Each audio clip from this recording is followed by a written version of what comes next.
Aquí en esta imagen tenemos unas fotografías de los principales grupos de briofitas. En la fotografía que se encuentra en la sección superior izquierda, vamos a encontrar un gametofito, el cual está aplanado dorsiventralmente, es decir, es una lámina, el cual tiene como estructura distintiva a el esporofito. Esta estructura que parece como una cápsula cilíndrica en forma de un cuerno es el esporofito. Los grupos que corresponden a las briofitas van a ser tres: antocerotofita, briofita y marcantiofita. En el caso de briofita vamos a encontrar a organismos que van a presentar un gametofito folioso porque tiene filidios y van a desarrollar una estructura esporofítica en la generación esporofítica, la cual se le denomina esporofito. Y en el caso de las hepáticas del grupo de marcantiofita, vamos a encontrar dos tipos de organismos. Organismos que generan gametofitos aplanados dorsiventralmente sin ningún tipo de filidios o lóbulos, y otros organismos que generan lóbulos. Es decir, tenemos organismos foliosos y talosos. En briofita, en los musgos, solamente son foliosos. Y en antocerotofita solamente son talosos. La única división que va a presentar organismos tanto foliosos como talosos es la división marcantiofita. Como introducción tenemos que, las briofitas han sido muy poco estudiadas, como lo comentamos en la parte de historia de la botánica, porque primero son plantas poco conspicuas. Segundo, algunos autores, como en el caso de Jung, las habían considerado como pequeños abortos de plantas vasculares, es decir, ni siquiera las consideraban como una planta verdadera. Y en la actualidad, las briofitas están clasificadas dentro del reino Plantae. En algún momento se consideró la creación de un subreino, al cual se le denominó briobiotina, por algunas características taxonómicas que permitieron en este caso la jerarquización en tres clases. Hace tiempo existía solamente una división, que era la división briofita, y dentro de la división briofita estaba Antocerotophyce, estaba Marcantiophyce y estaba Briophyce. Pero después de la desaparición de estas subclases, se hicieron diferentes tipos de análisis filogenéticos y se descubrió que había suficientes diferencias entre estos grupos para poder elevarlos a nivel de división. Entonces, en la actualidad tenemos a los organismos de Antocerotophyta como un filum, Marcantiofita como otro filum y Briofita como otro filum. Es un grupo extenso, el grupo de los briofitos, con aproximadamente de 15.000 a 20.000 especies, y la estructura gametofítica es una de las más elaboradas del reino de las plantas con respecto a los musgos. Los musgos van a presentar un caulidio, el cual puede tener hidroides. También va a desarrollar, adheridos a él, algunos filidios, y estos filidios pueden presentar papilas, mamilas, pueden presentar lamelas, tanto en la región de la costa como en la sección del lumen. Se pueden presentar células bordeadas, células alares diferenciadas, células prosenquimáticas en la sección proximal o en la sección distal. Se pueden llegar a presentar unas costas que son excurrentes o percurrentes. Las que son excurrentes son aquellas que pueden llegar a formar un pelo hialíneo, como en el orden del género Virinia. Algunos dicranales también van a llegar a presentar esta estructura. Tendríamos en el género Grimia este pelo hialino. Así también tendríamos el desarrollo de rizoides, que van a ser estructuras de fijación multicelulares en musgos, mientras que en antocerotas y hepáticas van a ser unicelulares. El gametofito además puede llegar a presentar un borde cerrado, es decir, que va a presentar unas pequeñas espinas que van a estar formadas por una o dos células, dependiendo del grupo. También el gametofito puede llegar a presentar una foliación de tipo dística o no dística, dependiendo del número de hileras de filidios sobre el caulidio. Así también podemos encontrar gametofitos de forma dendroide o no dendroide, dependiendo del número de ramificaciones que presente. Y como lo podemos observar, pues es un grupo que va a tener una complejidad en el gametofito importante. El esporofito va a ser un poco más sencillo.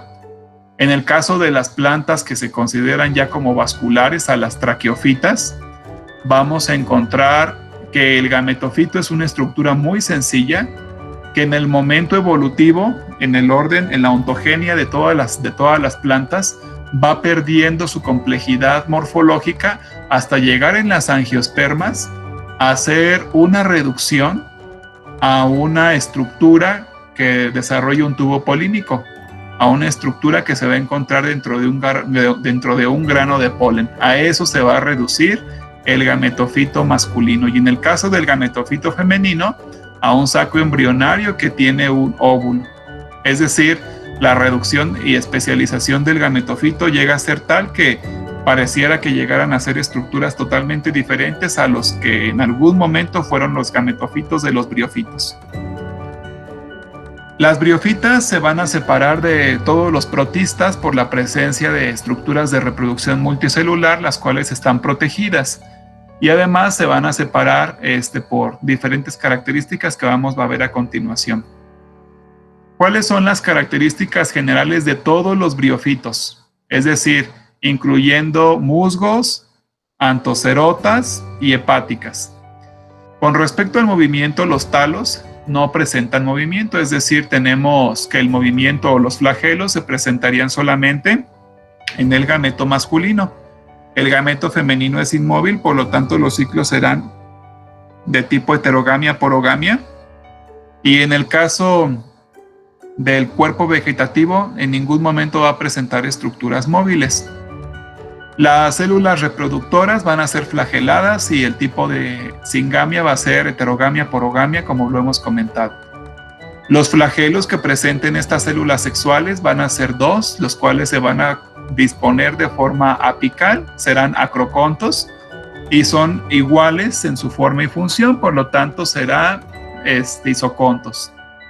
Con respecto a la organización, son organismos pluricelulares, todos ellos, todos los musgos, antocerotas y hepáticas van a ser todos pluricelulares. Con respecto a la fuente de energía, son organismos autótrofos a que desarrollan compuestos orgánicos a partir de la fotosíntesis, que es un proceso lumínico. Van a utilizar la fotosíntesis en su fase luminosa y en la fase oscura, siendo que en la fase luminosa van a tomar moléculas de agua para extraer la carga de electrones, liberando oxígeno diatómico a la atmósfera, y en la fase oscura van a estar generando en el ciclo de Calvin moléculas de azúcares con las cuales van a conformar posteriormente el almidón, el cual va a ser reservado en vesículas disponibles en el plasto conocidas como pirenoides.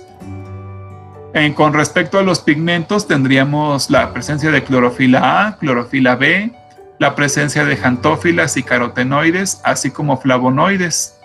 Los flavonoides como un proceso de protección o adaptación contra la radiación ultravioleta, y en este caso los flavonoides de importancia médica, dado su potencial anticancerígeno.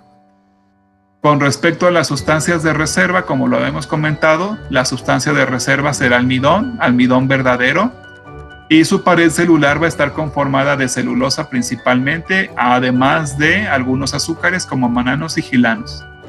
En su hábitat va a ser predominantemente terrestre, siempre y cuando exista humedad, aunque hay algunos briofitos que se pueden desarrollar en condiciones semidesérticas, pero la humedad es algo muy importante, ya que sus ciclos de vida son hidrófilos, es decir, requieren del agua o de pequeñas vesículas de aerosol de agua para poder propiciar a la fecundación.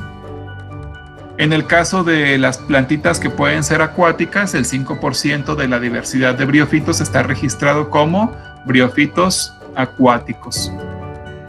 Con respecto a los gametos, aquí podemos observar a un gameto masculino y observamos que estos serían sus flagelos, los cuales tienen disposición acroconta. Aquí tendríamos el punto donde está el poro flagelar. Salen los dos flagelos y son de la misma forma y función. Entonces, los gametos masculinos serán biflagelados y también serán acrocontos e isocontos. En el caso de briofita tendríamos a la clase briópsida.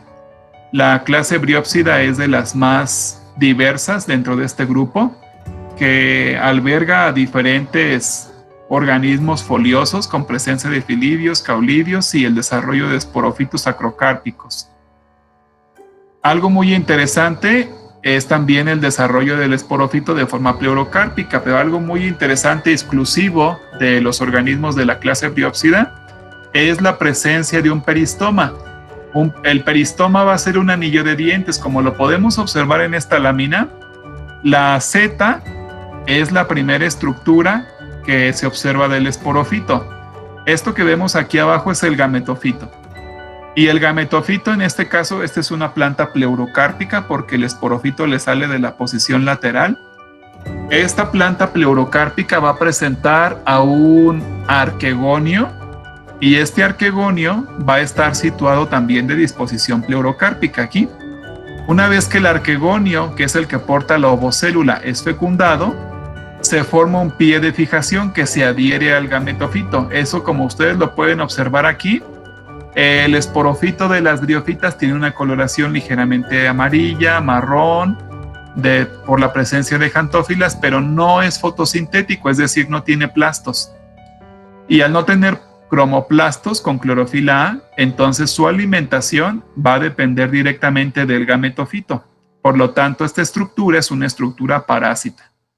Esta estructura parásita del gametofito va a desarrollar un pie, posteriormente va a desarrollar esta seta que en algunos casos puede presentar coloraciones verdosas, amarillas, hasta rojizas, y va a desarrollar esta urna. Aquí tenemos una urna. Tenemos al peristoma, que es este anillo de dientes, y el anillo de dientes va a estar protegido por una tapita que se llama opérculo, y después toda la cápsula va a estar protegida por la caliptra, ya que la caliptra va a ser una estructura proveniente del desgarre del arquegonio. Una vez que empezó a crecer este esporófito, el arquegonio se rompió, y una vez que se rompe el arquegonio da origen a la caliptra. Aquí algo interesante es esta estructura que observamos aquí, el peristoma. En este caso observamos que el peristoma tiene dos anillos de dientes. Este anillo de dientes que es externo y este anillo de dientes que es interno. Entonces este peristoma es diplolepliduo o diploideo porque tenemos dos anillos. Además de esto, este peristoma es artrodonto porque presenta articulación, es decir, los dientes tienen afinidad higroscópica, tienen un coeficiente higroscópico alto, y cuando se cae el opérculo, entonces los dientes se hidratan y los dientes empiezan a moverse en forma como de látigo para dispersar a las esporas. Entonces tendríamos que estas células conformadas por celulosa van a estar con un alto coeficiente higroscópico y presentan movimiento. Por eso es un peristoma artrodonto, porque es un peristoma articulado. Es diplolepliduo porque son dos anillos, aunque algunos briofitos pueden llegar a presentar un peristoma que está conformado por un solo anillo de dientes, el cual sería haplolepliduo. Además de esto, tendríamos que los dientes externos, como los que podemos ver aquí, este anillo de dientes externo, se va a formar por una sección a la cual denominamos exostoma. Mientras que el anillo interno se va a formar por otra capa que denominamos endostoma. Este endostoma va a ser el que va a fabricar el anillo interno de dientes y este exostoma el anillo externo. Y por lo tanto tendríamos dos capas de dientes. Las características de cada uno de los dientes, así como las células que están conformando a un diente, la terminación y La ornamentación, por si es liso o si es rugoso con papilas, es un carácter diagnóstico que permite identificar especies. En el caso de el peristoma haploleplido, solamente sería un anillo de dientes con 16 dientes aproximadamente. Y el diploleplido sería un anillo con 2 dientes, el externo y el interno, los cuales van a estar anclados a la sección final de la urna. El arreglo de los dientes va a tener una repercusión muy importante en la dispersión, porque si tenemos un peristoma que es artrodonto, la dispersión va a ser un poco más efectiva, mientras que si tenemos un peristoma que es nematodonto, en donde únicamente se engrosan las fibras de celulosa y se presionan las esporas para que salgan, no es el mismo mecanismo que la dispersión. Existe una capa exterior que es hidrofílica y una capa interior que puede llegar a ser o no hidrofílica. Es decir, el exostoma es totalmente hidrofílico, sensible al agua, para el movimiento, para la dehiscencia, mientras que la capa interior es facultativa a la dehiscencia. El peristoma nematodonto, como lo hemos comentado, se va a formar dentro del endotecio, y no solamente son 2 capas, son varias. Cada una de estas esferas de color naranja es un dientito, es un diente. Y la función en este caso de este peristoma será el engrosamiento al absorber el agua, y lo que hace es, al engrosarse, pues reduce el espacio interno de la urna y hace que las esporas caminen hacia afuera, sean empujadas hacia afuera. Mientras que el peristoma que es artrodonto, pues permite la dispersión con un poco más de eficiencia. El peristoma nematodonto es una estructura que está conformada por remanentes de la pared celular.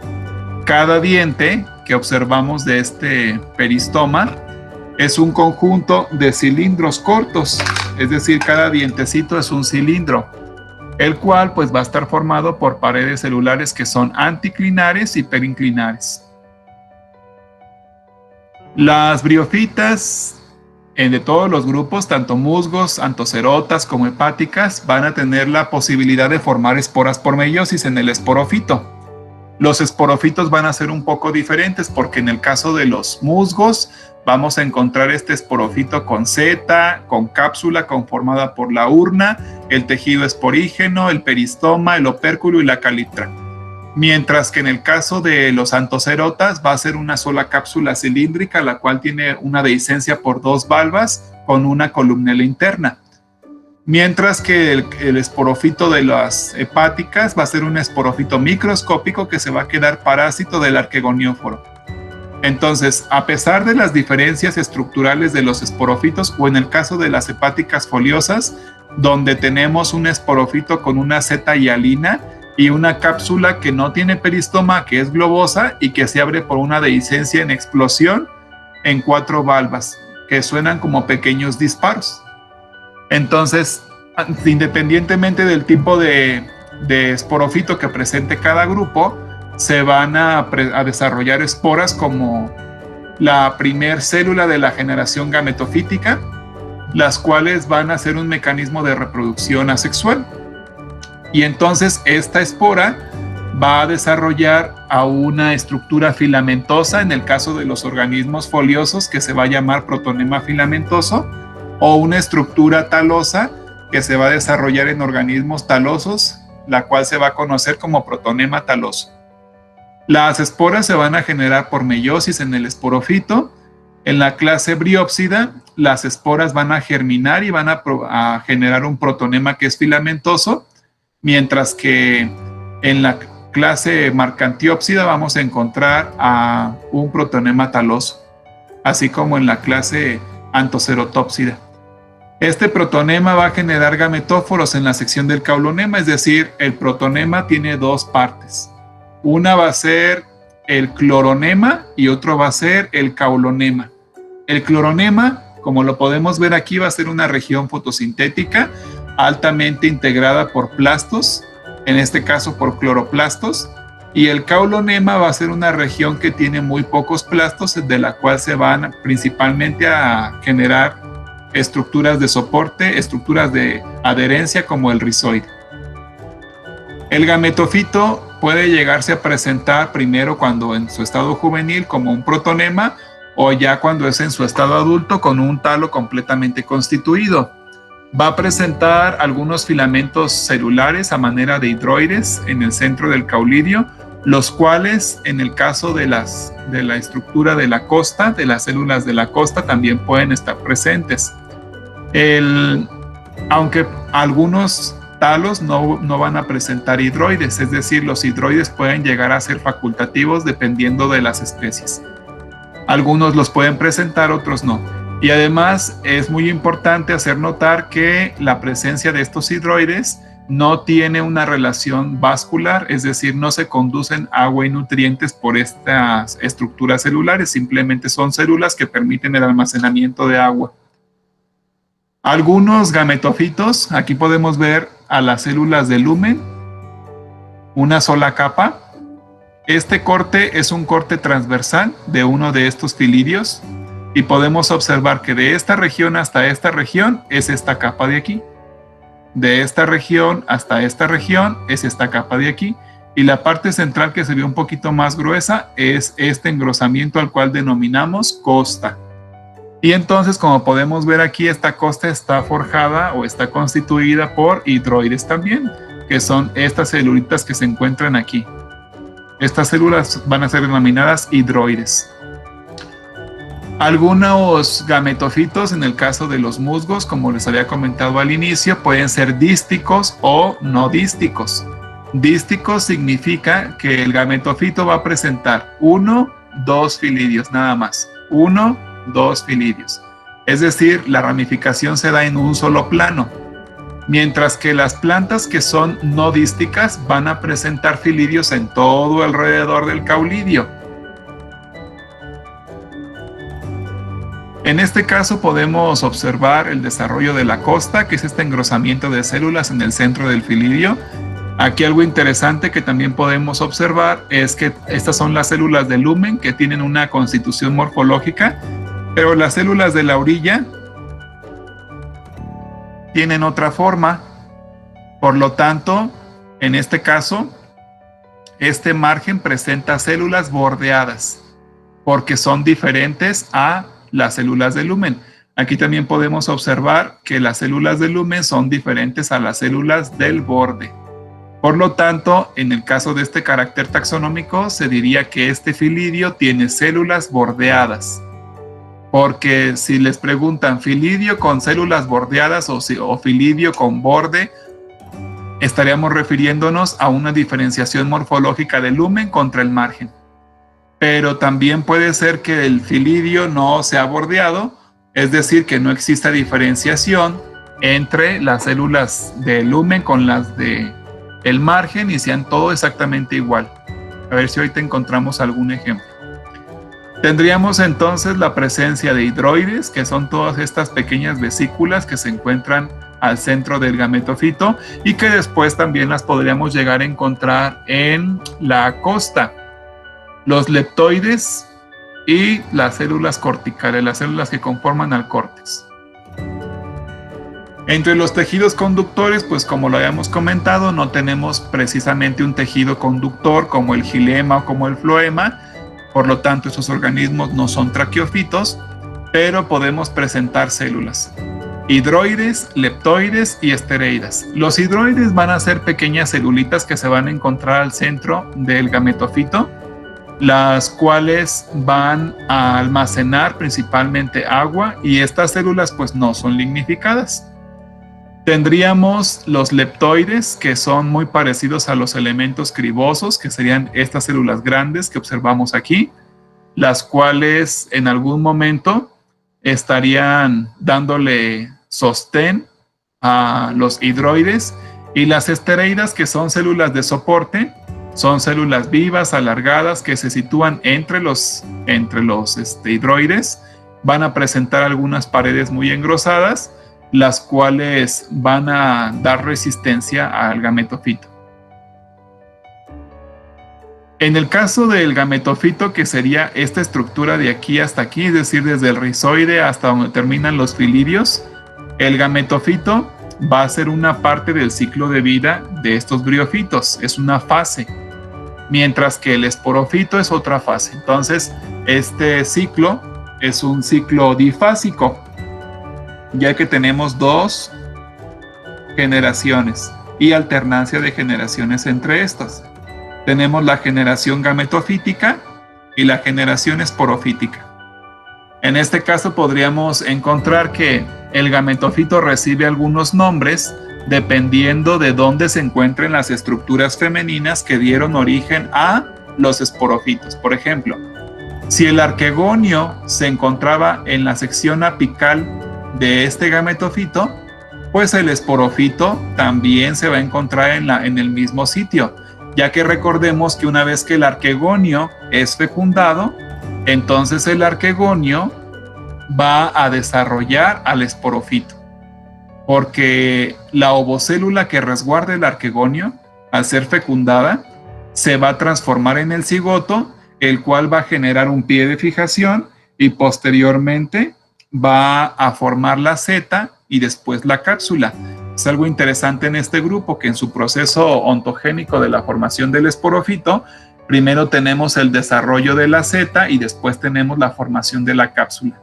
Porque en el caso de las hepáticas, primero tenemos la formación de la cápsula y posteriormente el desarrollo de la seta para elevar a las cápsulas, en las cápsulas que corresponden a los gametóforos, tanto el anteridióforo como el arquegonióforo.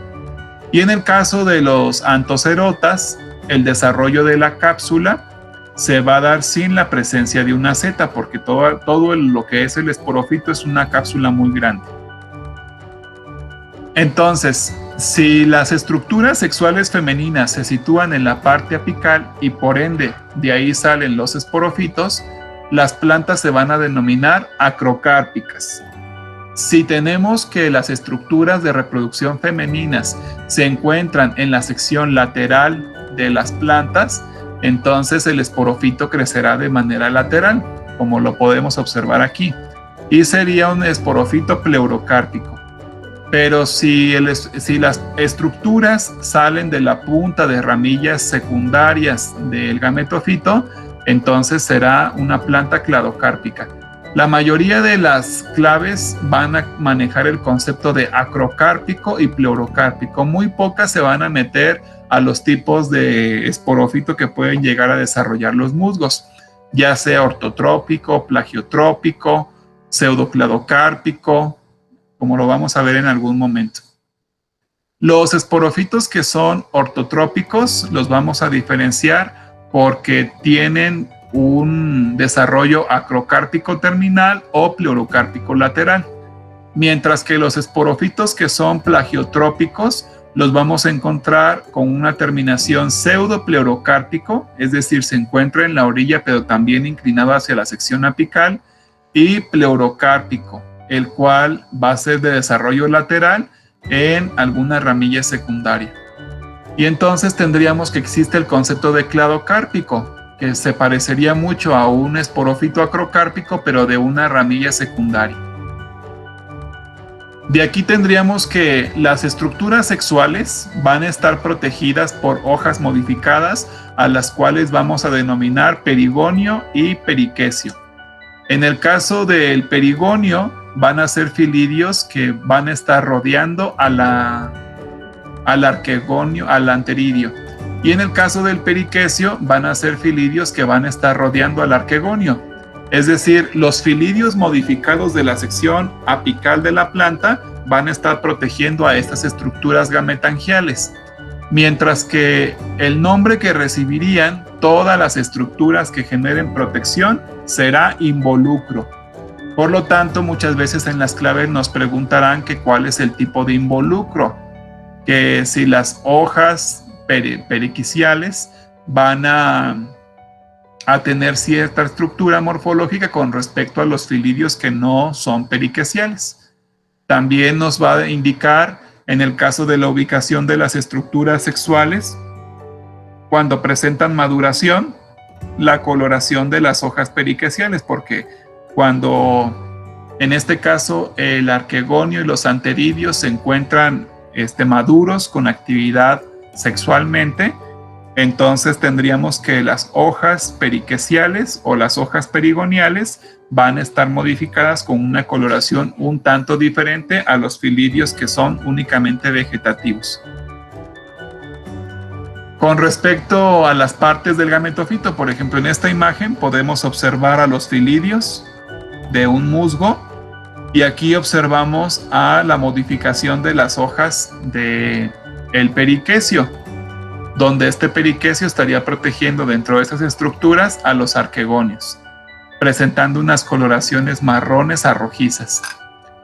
Algo importante es que existe un tiempo en particular para que se lleve a cabo el evento de reproducción sexual. Por ejemplo, en el caso del género Bryum, el género Bryum tiene que cuando el anteridio, que es el que estamos observando en esta imagen, cuando el anteridio se encuentra maduro sexualmente ya para liberar a los anterozoides o a los espermáceos, se expone 4 minutos al agua e inicia el mecanismo de dehiscencia. Y aquí la pregunta sería, ¿y cómo es posible que tengan agua los briofitos? Pues hay dos tipos de formas en las que pudieran tener agua en los anteridios. La primera de ellas es que la pudieran obtener de algún medio húmedo que se encuentre cerca del lugar donde se encuentran adheridos estos briofitos, o la otra es que los briofitos pueden llegar a presentar unas células vegetativas que se encuentran adjuntas a el perigonio y en este caso se denominan los parafisos. Estas hileras de células, los parafisos, son células que se encargan de capturar la humedad del ambiente para que la sección anterior de la planta tenga la suficiente humedad para poder favorecer la dispersión y el nado de los gametos. Aquí entonces tenemos que cuando el anteridio eclosiona, cuando el anteridio abre, surge la presencia de una sustancia lipídica en una masa de espermas, la cual cuando van pasando los insectos por ahí se llenan de esta masa lipídica y permiten por medio de este tipo de dispersión entofílica generar la dispersión de los gametos pero adheridos a los insectos. También tendríamos que hay un proceso de liberación anemofílica, dado que el viento, una vez que el viento llega a la briófita, puede llegar a liberar pequeñas vesiculitas de agua conocidas como partículas de aerosol, las cuales pueden llegar a estar cargadas de gametos para poder fecundar a otra planta. Y en el caso de algunas briófitas que se encuentren cerca a cuerpos de agua, vamos a llegar a presentar un tipo de dispersión hidrofílica en la cual los gametos se van a mezclar con el agua y entonces van a ser transportados para llegar a otro briófito. En este caso, bueno, como esta es una briófita que se encuentra en el medio terrestre, no está cerca de un cuerpo de agua y tenemos pues pocos mecanismos quizá para la dispersión, utilizan a los insectos como esta cochinilla. En este caso la cochinilla pasa por la planta, accidentalmente se lleva unas gotitas de agua con espermas y entonces inicia el proceso de transporte. Una vez que los gametos masculinos llegan a una planta que es femenina, ocurre el proceso de fertilización, en el cual se remueve una fina capa de células cuando llega el gameto masculino a la entrada del arquegonio. Se remueve una fina capa de células que están en todo el arquegonio y entonces inicia el proceso de fecundación de la ovocélula que está retenida en la base del arquegonio. Aquí en esta imagen podemos observar a una estructura muy importante generadora de espermáceos, es el anteridio. En cada uno de estas como platanitos sería un anteridio. Y las células que se encuentran aquí adjuntas en forma de estas bolitas de color café, estas bolitas van a corresponder a los parafisos. Los parafisos, como ya lo habíamos comentado, van a ser hileras de células que pueden capturar agua de la atmósfera, puede ser agua del rocío, agua de la atmósfera de la saturación ambiental, las cuales hidratan rápidamente, se hidratan rápidamente, mueven el agua hacia el anteridio y favorece la dispersión de espermáceos. En este caso observamos la parte complementaria, que sería un arquegonio. Aquí observamos que tiene una forma como de un botellón. Esta es la entrada del arquegonio, que son como si fuera un labiecito. Y entonces tenemos una parte muy larga y en la base un ensanchamiento como si fuera una botella. Aquí, por ejemplo, estamos observando a unas hojas que son periqueciales y también estamos observando a dos arquegonios. ¿Cómo sabemos que son dos arquegonios? Porque estamos viendo dos proyecciones del arquegonio, dos secciones anteriores al arquegonio. El arquegonio va a presentar un canal en el cual se van a depositar los gametos. Llegaría el gameto masculino aquí a la entrada del arquegonio y tendría que atravesar toda esta hilera de células hasta llegar a la ovocélula que se encuentra en la base del arquegonio. Una vez ocurrido esto, se fecunda la ovocélula genera un cigoto que se empieza a multiplicar aquí, genera un pie de fijación, se adhiere al gametofito y empieza a crecer. El arquegonio se rompe más o menos por esta sección, se desarrolla la seta ya con una parte del arquegonio y esta cosa que se rompió va a formar la caliptra, que después también favorece a la maduración de la cápsula. Una vez que el gameto masculino llega a la entrada del arquegonio, el canal de células se disuelven para dar paso a la fecundación y la ovocélula va a estar liberando sustancias como azúcares y proteínas que forman un gradiente químico y por quimiotropismo vamos a hacer que el gameto llegue a buscar a la ovocélula. Entonces aquí tendríamos una planta.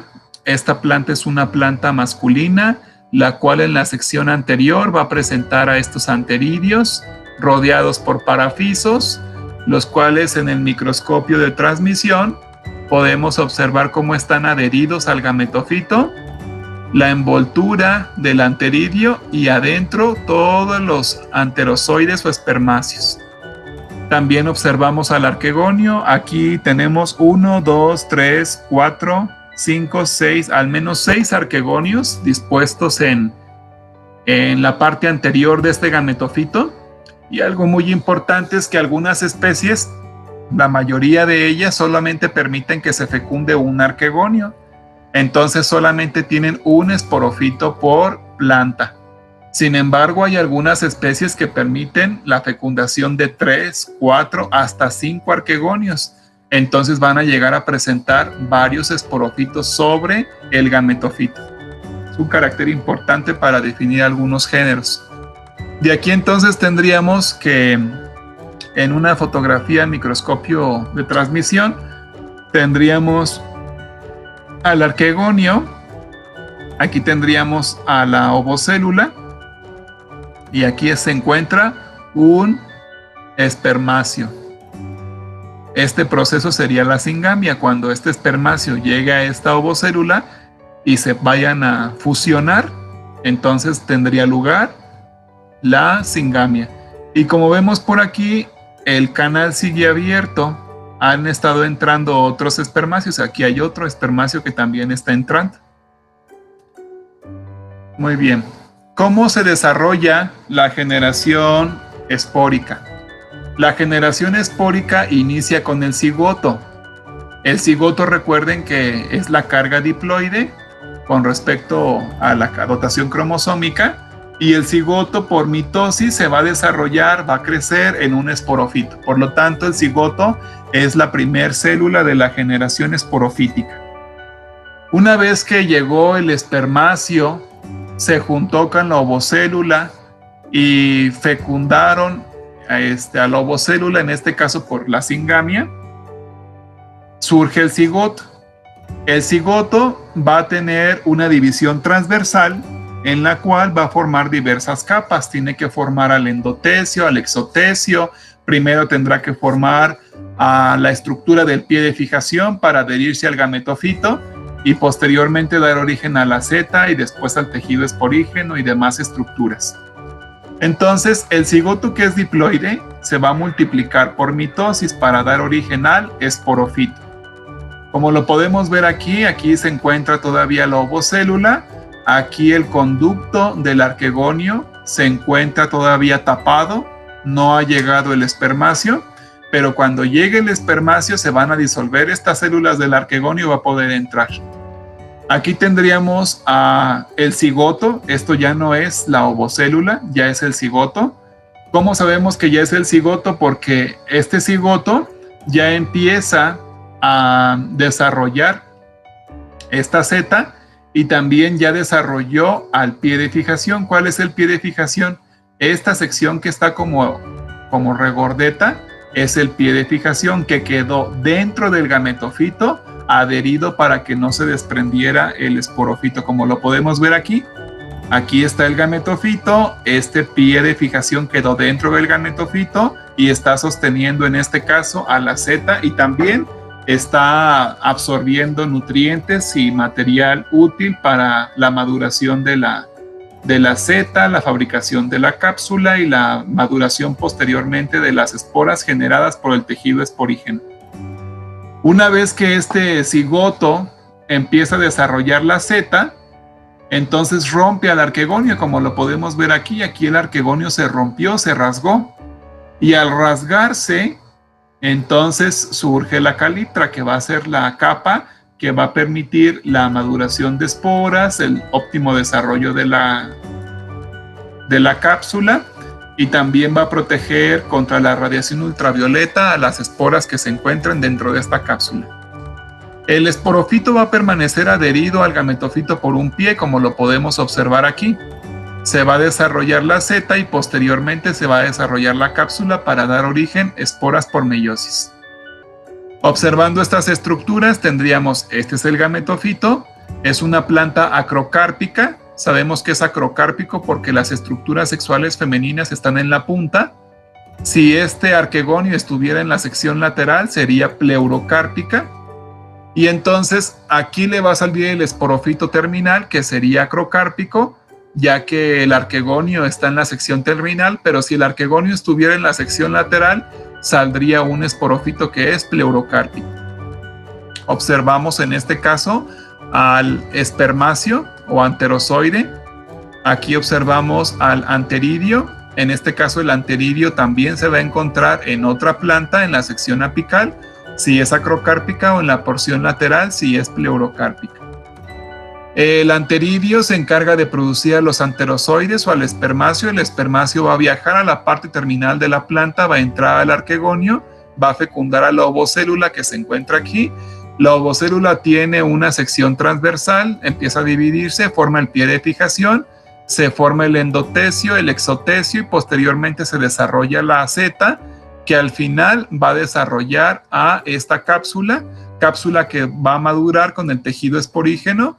Después, ya que esté madura, va a liberar la caliptra, va a liberar el opérculo, va a abrir el peristoma y va a soltar las esporas.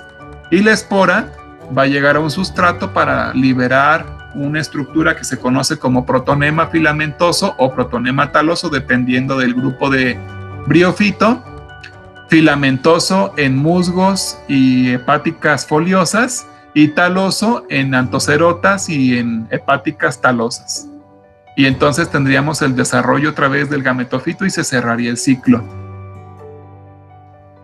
Entonces, como lo hemos platicado, primero se divide el cigoto de forma transversal. Se hace un cigoto alargado, un embrión alargado. La célula apical del embrión se va a dividir en 4 cuadrantes, es decir, la célula apical, que sería esta, se va a dividir en 4 cuadrantes. Cuadrante número 1 va a formar el anfitecio, que formaría las células externas, y posteriormente se formaría el endotecio, que son las células internas. El endotecio, que son las células internas, va a formar al arqueosporio, el cual va a ser el encargado de dar origen a los esporangios, al tejido esporígeno, así como a la columnela. ¿Qué es la columnela? La columnela es un conjunto de células estériles que se van a encargar de dar soporte a la seta del esporofito. Es como si fuera como un castillo de metal, dentro de la construcción de una casa, así como cuando a la casa hacen los castillos, las traves, y le ponen un castillo de metal y después la forran con cemento. Algo parecido ocurre en los briófitos. Primero está la columnela y se forra con tejido vegetativo. El austorio, que va a ser el pie, va a ser la estructura que se va a fijar al gametofito. Y el vientre del arquegonio, que sería la embrioteca, va a dar lugar a la caliptra y a la vagínula. Aquí tendríamos una estructura en microscopía de transmisión. Podemos observar a la columnela, que es este tejido vegetativo de soporte. Podemos observar a las esporas, en este caso el tejido esporígeno. Aquí podemos observar a lo que en algún momento va a ser el peristoma o el anillo de dientes, y lo que va a ser en algún momento el opérculo.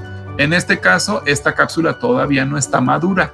Apenas esta cápsula está en desarrollo de seta, está como en esta parte del ciclo, así. Tendríamos aquí esta cápsula inmadura que estamos viendo en fotografía, la cual posteriormente se va a convertir, a transformar en esta cápsula madura. ¿Cuáles son las funciones de la caliptra? La caliptra, que va a ser esta pequeña tela que va a recubrir a la cápsula, la caliptra nos va a permitir la protección de los rayos ultravioleta.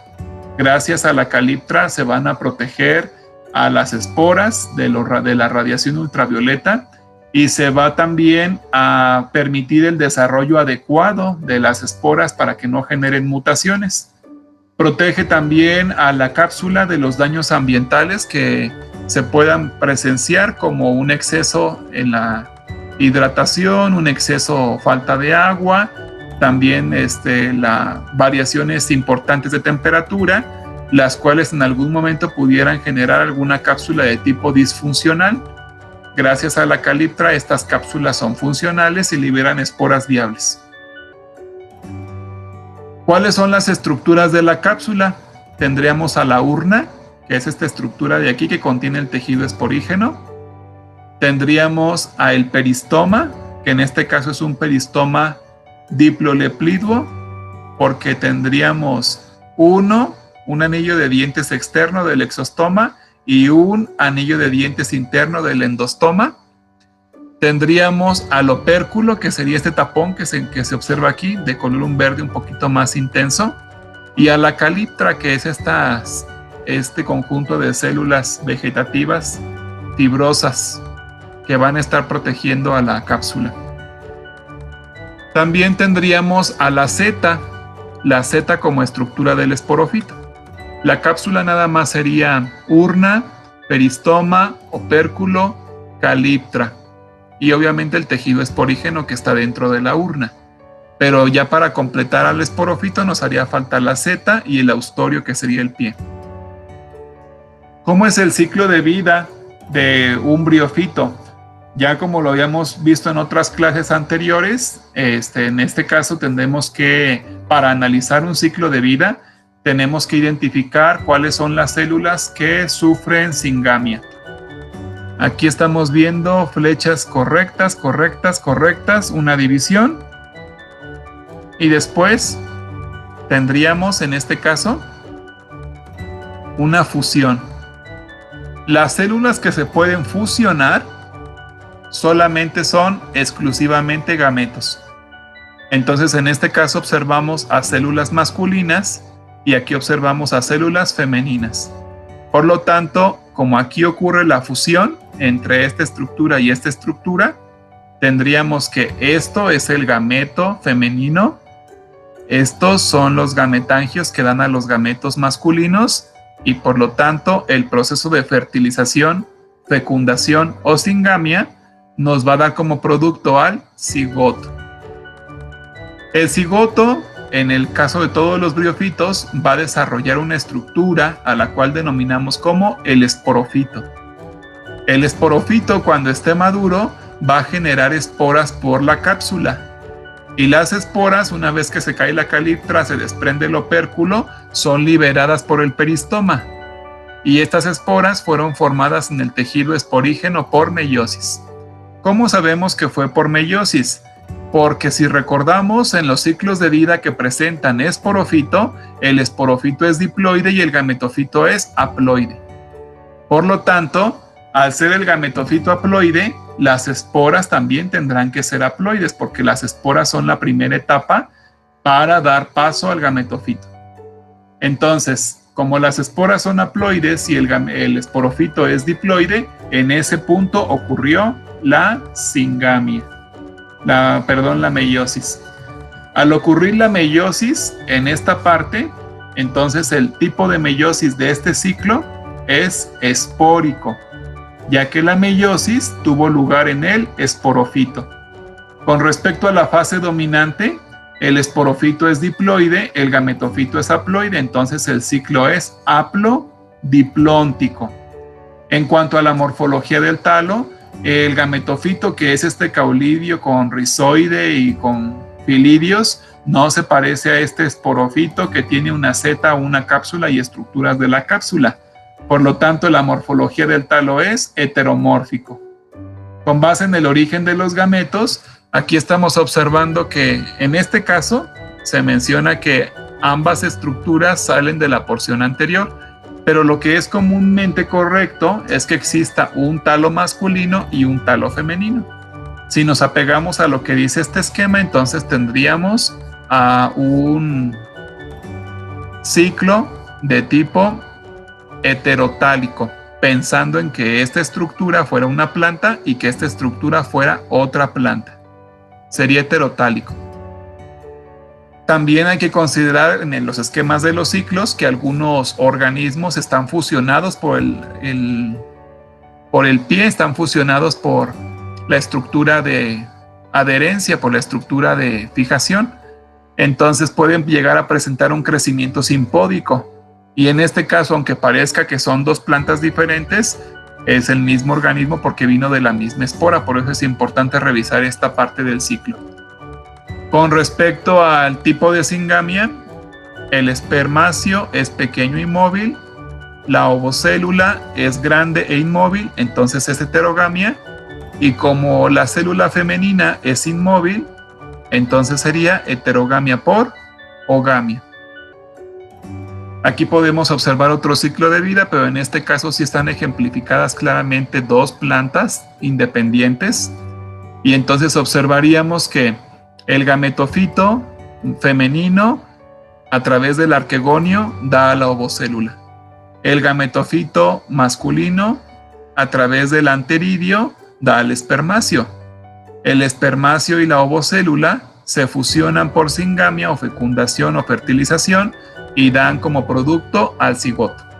El cigoto se desarrolla y da origen a esta estructura.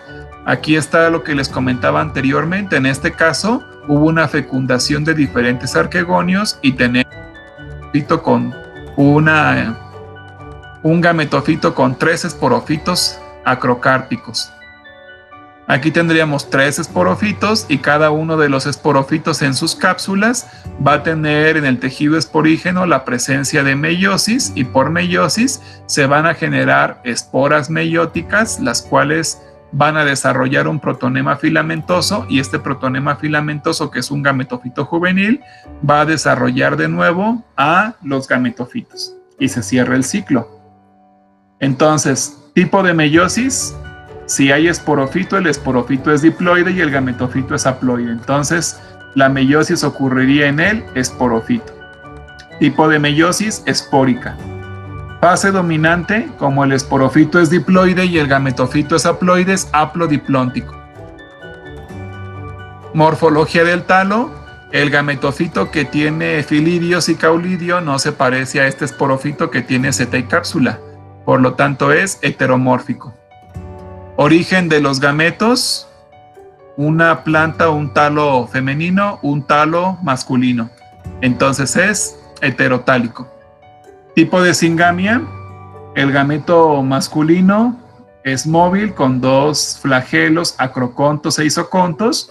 El gameto femenino es esférico e inmóvil, entonces es heterogamia, y como no es móvil, heterogamia por ogamia. Con respecto a la taxonomía de los musgos, Podemos encontrar a la subclase Sphagnide, donde encontramos al orden Sphagnales con el género Sphagnum. El género Sphagnum es de interés ya que genera una biomasa muy importante, se utiliza en la industria para la fabricación de pañales, así también se utiliza para el control de inundaciones en avenidas. Si hay algunas avenidas que se llegan a inundar, se utiliza este organismo porque llega a absorber hasta 300 veces el % de su peso de agua. Entonces, el género Sphagnum es un género que también produce un compuesto químico denominado el sphagnol y se utiliza dentro de biotecnología para la fabricación de antibióticos. Tendríamos a la subclase Andreide con el orden Andreales, al superorden Polytricane con el orden Dawsoniales y Polytricales, el grupo de los politricales con una diversidad muy amplia de musgos, los cuales pueden llegar a presentar algunas cápsulas cilíndricas, algunas cápsulas que pueden ser poliédricas. Son organismos de los más grandes en cuanto a talla, de los más grandes que presenta tanto su esporófito muy evidente y un gametofito muy grande, y son vistosos a diferencia de otros como por ejemplo Grimia, que son muy pequeñitos, o Meteorium, que también son pequeñitos, pero en el caso de Meteorium pues puede llegar a formar algunos tapetes extensos. Después tenemos dentro de la subclase Bride a el superorden Funaria, Briane e Hymne. En el caso de los dicranales, fisidentales, potiales, grimiales, funariales, briales, tendríamos organismos pequeños. En el caso del orden fisidentales, organismos con hojas dísticas y además de hojas dísticas con láminas vaginantes. Las láminas vaginantes van a ser una pequeña capa de células de lumen que van a estar en el filidio y van a estar adheridas a la costa y van a permitirle formar una bolsa. Esta bolsita va a ser una bolsita que este musgo va a utilizar para resguardar agua. Tendríamos el orden Funariales con el género Funaria, muy abundante en diferentes ambientes, principalmente en ambientes con con diferentes sustratos, que principalmente eso es el sustrato lítico, pero en ambientes que son pobres en agua. Y el orden Briales con el género Brium, que son también vistosos y muy frecuentes. En el caso de el suborden Hymne o Hymnane, vamos a encontrar al orden Nequeriales, Joqueriales e Hymnales, con algunos organismos que van a presentar ramificación dendroide, y en el caso de algunos de ellos, como Nequeriales y Joqueriales, van a desarrollar organismos como tapetes, como si fueran amplias capas de organismos cubriendo el sustrato. En cuanto a la riqueza de especies, en el caso de los musgos, vamos a encontrar que la riqueza de especies está relacionada con la latitud en la cual se encuentre el organismo. En México hemos tenido muy pocas especies registradas, a diferencia de lo que nos correspondería, dado que tenemos un grupo de briólogos muy escaso. Por ejemplo, si comparamos a Colombia tiene 1.138.000 kilómetros cuadrados de superficie aproximadamente. Están registradas 960 especies. Para México y en Colombia hay un grupo muy fuerte de briólogos, hay un grupo muy importante de briólogos que están constantemente actualizando el inventario taxonómico. En México tenemos la misma cantidad de especies con 1.969.269 kilómetros cuadrados. Pero escasamente en nuestro país tenemos unos 10 briólogos que han estado encargándose del inventario, y los briólogos que en su momento iniciaron el estudio de las briofitas en México fueron extranjeros, y generaron una guía muy importante que permite la identificación y caracterización morfológica de muchos organismos. Si lo comparamos como por ejemplo con Estados Unidos y Canadá o con Bolivia, podríamos encontrar que por ejemplo Bolivia, a pesar de que tiene una superficie muy escasa, tiene una riqueza taxonómica muy alta. Entonces, es muy probable que, además, otra parte importante, en México ha sido fuertemente estudiado el eje neovolcánico y las otras regiones fisiográficas no han sido estudiadas con la misma profundidad. Entonces es muy probable que la riqueza de especies de musgos esté subestimada en nuestro país, así como los diferentes usos que estos presentan. Con respecto a las características, vamos a repasar muy rápido algunas características distintivas.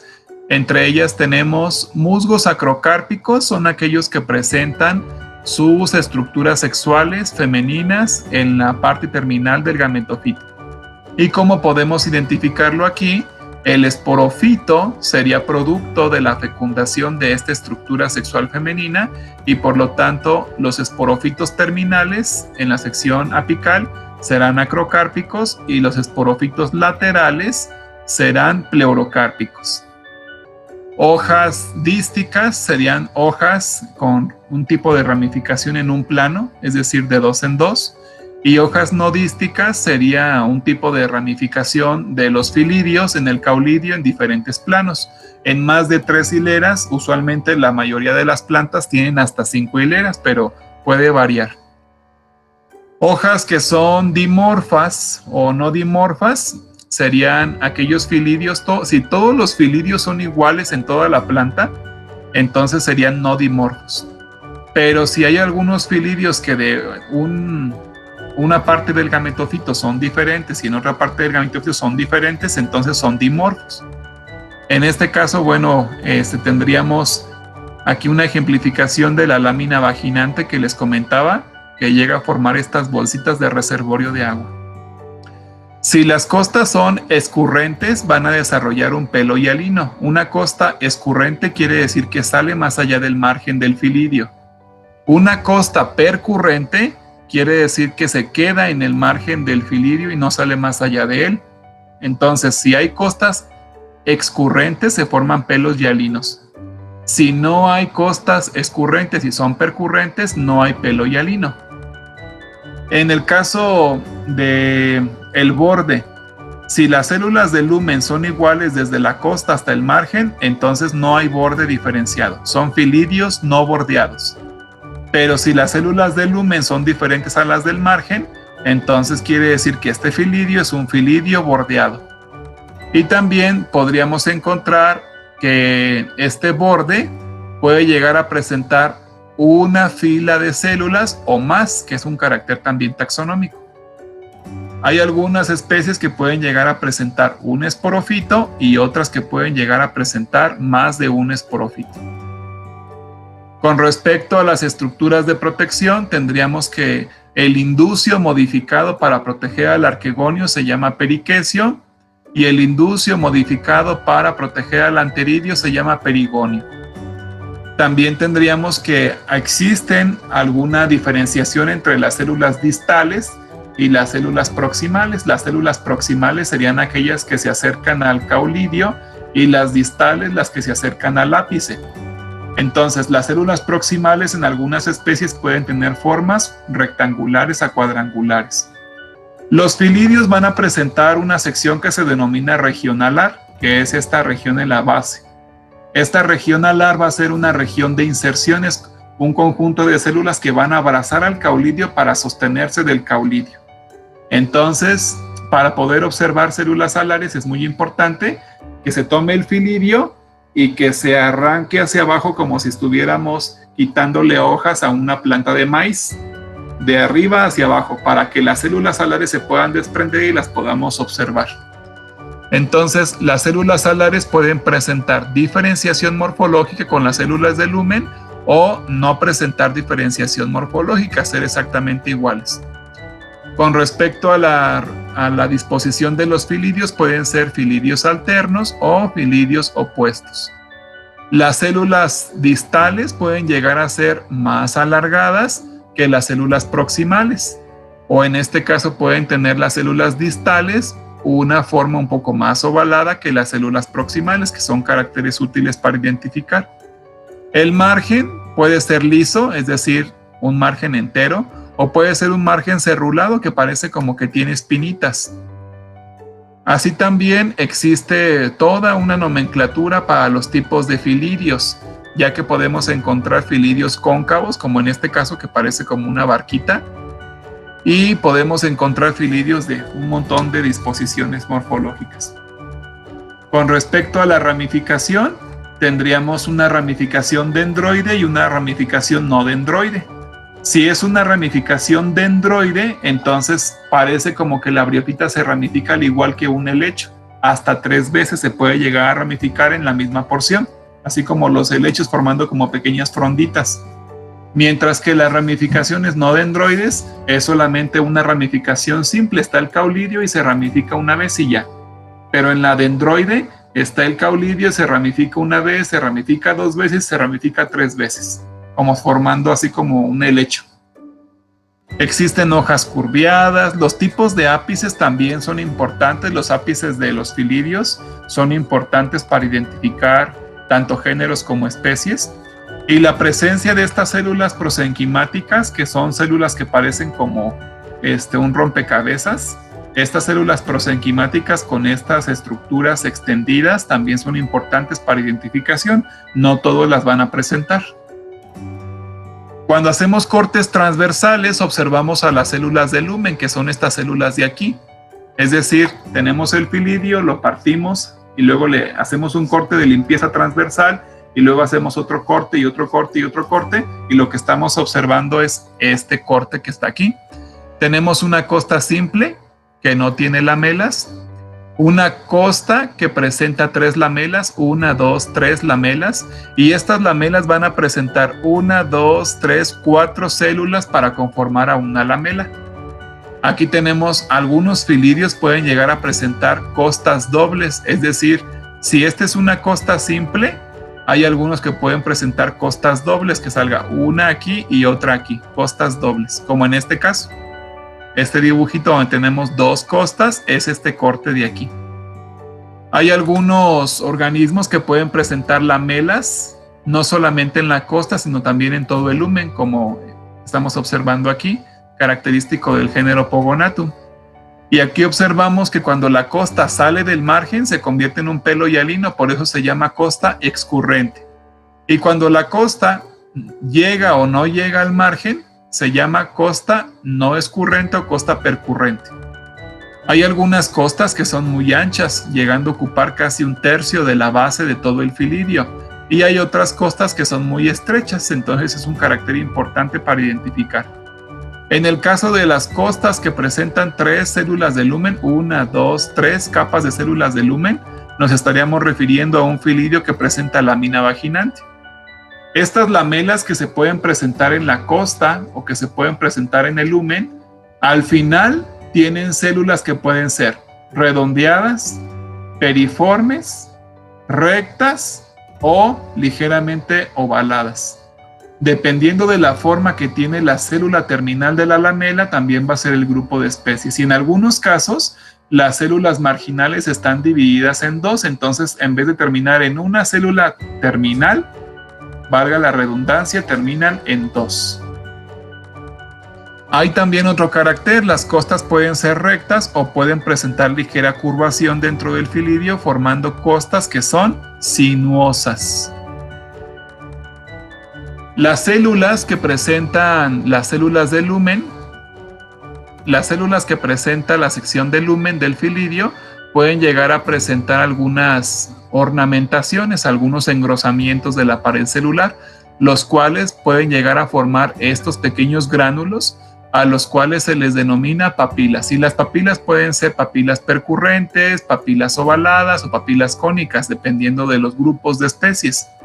Las papilas pueden estar solamente en la parte anterior de las células, en ambas terminaciones o solamente en la sección posterior. Es un carácter importante a revisar. O pueden también encontrarse las papilas en la sección media de la célula.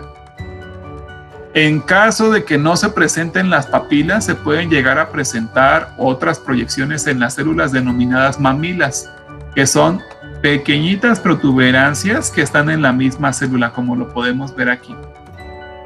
También el caulidio en algunos organismos, como la familia Tuidiaceae, pueden llegar a desarrollar unos filamentos de células papilosas o no papilosas que se denominan parafilias. Y las parafilias pueden llegar a tener células terminales cuadradas o células terminales que son cónicas. Con respecto a las cápsulas del esporófito pueden llegar a ser erectas o bien postradas, cilíndricas, subcilíndricas, prismáticas. El opérculo puede ser un opérculo cónico o bien un opérculo cónico apiculado. El peristoma puede llegar a ser artrodonto o puede llegar a ser nematodonto. Si es artrodonto, puede llegar a tener un anillo de dientes, por lo tanto es haploideo o haplolepídido. Y si tiene dos anillos de dientes, puede ser diploideo o diplolepídido. Si el anillo de dientes es interno, va a surgir del endostoma, y si es externo, va a surgir del exostoma. Y cada uno de estos dientes va a tener una configuración morfológica que nos va a definir especies. Cada uno de estos dientes de la cápsula, de este peristoma, la presencia de papilas o no en este exostoma, también va a ser un carácter taxonómico. Existen cápsulas del esporófito que pueden ser cápsulas estriadas, cápsulas con papilas, cápsulas con estomas. No es muy frecuente que los musgos presenten estomas, es más frecuente que los estomas estén presentes en las cápsulas de los anthocerotas. Pero hay un grupo de briófitos que presentan estomas en la base de la cápsula del esporófito, y eso es muy importante desde el punto de vista ontogénico.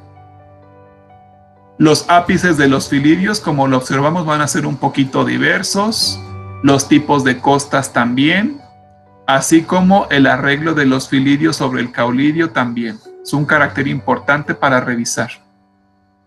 Las formas de los filidios va a ser otro carácter importante, y cuando hagamos cortes transversales de los filidios, la forma que tenga este corte para los márgenes, para ver si son márgenes revolutos, si son márgenes involutos, van a ser importantes para la identificación de especies.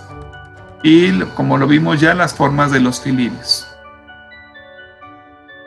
Tendríamos entonces que el gametofito va a estar compuesto por el rizoide, el caulidio y los filidios, con toda su ornamentación que hemos hablado de los filidios. El gametofito va a presentar un inducio que puede ser periquecio o perigonio. En el caso de este periquecio y perigonio van a estar protegiendo a los gametangios, que pueden ser anteridios o arquegonios. Y en el caso del esporófito vamos a encontrar la seta, la cápsula conformada por una urna, por un tejido esporígeno al interior de la urna, con las esporas al interior de la urna, con el anillo de dientes, el peristoma, con el opérculo y la caliptra. Y además la seta va a presentar una columnela.